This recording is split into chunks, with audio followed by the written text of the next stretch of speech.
Биздин күндөрдө болуп өткөн насаат болчу окуя. Умрабызды саталы. Эшик акырын кагылды. Ачсам, пияла кармаган тестиер кыз турат. Уялыңкы колун сунду да, бизде күрүч калбай калыптыр. Бир аз күрүч берип тура аласызбы? Деди. Ооз ачарга бир саттай убакыт калган. Ага бир аз күрүч берип, кызыга түштүм. Кимдин кызысың? Бул кыз бизден алыс эмес жашаган кошунанын кызы болуп чыкты. Анын адебинен буга чейин бир нерсе сурап көнбөгөнү көрүнүп турду. Күрүчтү алып, үйүн көздөй чуркады. Эртеси күнү ошол эле убакта бул окуя кайра кайталанды. Эгерде ал кыз акча сураса же чоң баштык менен келсе, мен аны кайырчы деп ойломокмун. Бирок кыздын муңайым көздөрү жана калтыраган колдору андай пикирге каршы эле. Мен албетте ага күрүч бердим. Бирок ал үчүн мага үйүңдү көрсөт деп шарт койдум. Ал макул болду. Мен анын артынан бара жатып, туура эле кылып жатамбы деген миң түркүн ойлорду ойлоп бара жаттым. Анын үстүнө карантин маалында көчөгө көп чыгууга да болбойт эле. Кыздын үйүнө жеттик. Үйгө кирүүгө уруксат сурадым.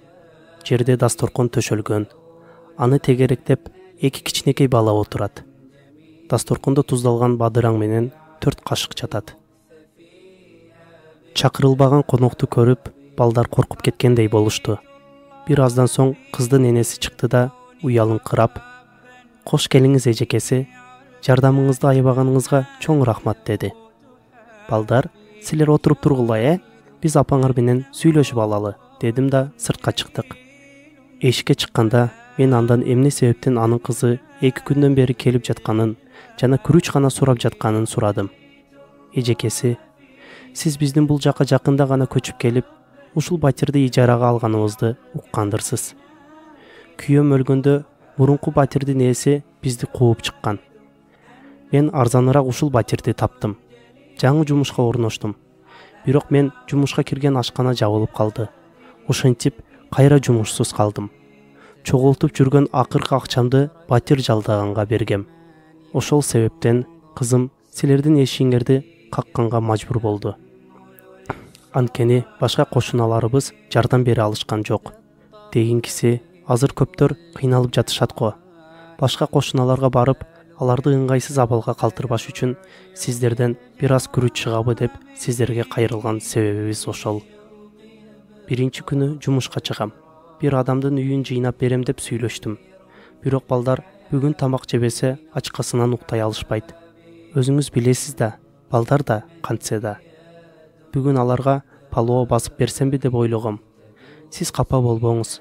Биринчи күнү сөзсүз күрүчтү кайтарып берем деп ал аял кыйналып айтты. Оор жүк баскандай үйгө кайттым. Муздаткычты ачтым да ичинде болгон нерсенин баарын баштыкка салдым. Баарын. Көчөгө чуркап чыгып, Ооз ачарга жакын саттыкка чыкчу жаңы бышкан даамдуу нан сатып алдым.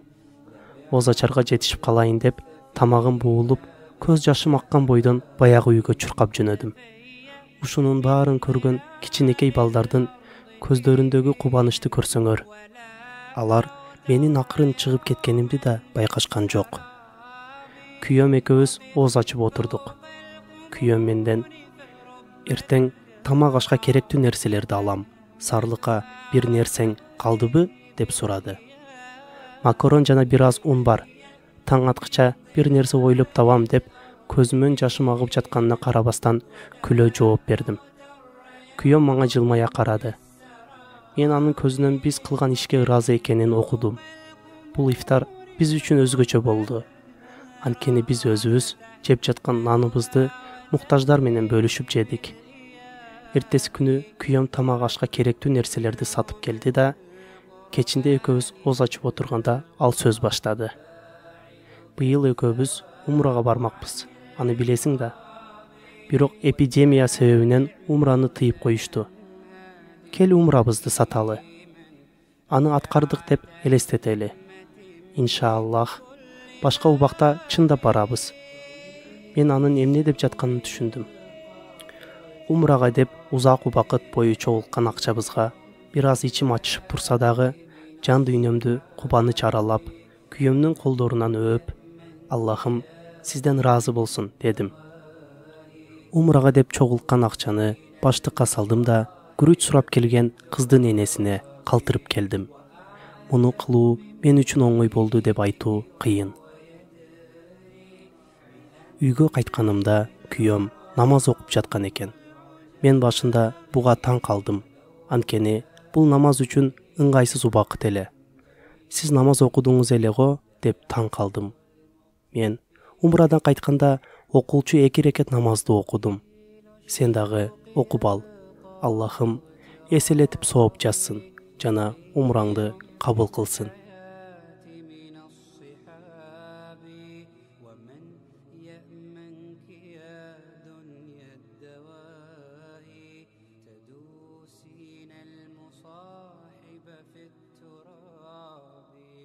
وأعجب من